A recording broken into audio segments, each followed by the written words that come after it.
அருகே ஸ்ரீராமசமுத்திரம் காவிரி ஆற்றின் கருப்படை பெரிய வாய்க்காலில் குளிக்க சென்ற 4 நபர்களில் ஒருவர் தண்ணீரில் அடித்து செல்லப்பட்டதால் பரபரப்பு.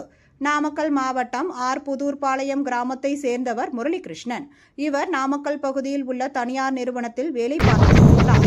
இவர் தனது நண்பர்களான ராசிபுரம் பகுதியைச் சேர்ந்த குலசேகரன், திருச்சி மாவட்டம் கொட்டியம் தாலுகா குளத்துப்பாளையம் பகுதியைச் சேர்ந்த துரைராஜ் ஆகியோருடன் இன்று மாலை கொட்டியம் அடுத்த ஸ்ரீராமசமுத்திரம் காவிரி ஆற்றின் அருகே உள்ள கருப்படை பெரிய வாய்க்காலில் சென்றனர்.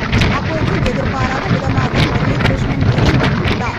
இதனை பார்த்த நண்பர்கள் காப்பாற்ற முயன்றும் தண்ணீரில் முரளிகிருஷ்ணன் அடித்து செல்லப்பட்டார். தகவல் அறிந்த அப்பகுதி இளைஞர்கள் மற்றும் பொதுமக்கள் வாய்க்காலில் படகு மூலம் சென்று தேடினர்.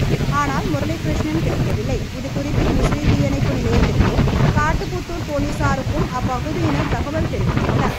பின்னர் சம்பவ இடத்திற்கு வந்த முசிறி தீத்தடுப்பு மற்றும் மீட்புப் பணிகள் நிலைய அலுவலர் கர்ணன் தலைமையிலான மீட்புப் படையினர் வாய்க்காலில் இறங்கி முரளிகிருஷ்ணனை தேடினர்.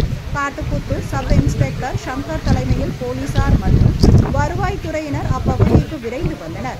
இரவு நேரமாகிவிட்டதால் போதிய வெளிச்சம் இல்லாத காரணத்தினால் மீட்புப் படையினர் தேடுதல் பணியை நிறுத்தினர். மீண்டும் நாளை காலை மீட்புப் படையினர் வாய்க்காலில் இறங்கி முரளிகிருஷ்ணனை தேட உள்ளனர்.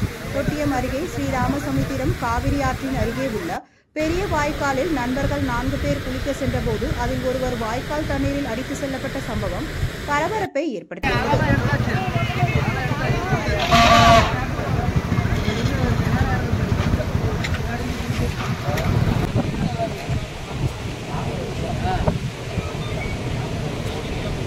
ஆமா சொல்லிட்டு இருக்காங்க.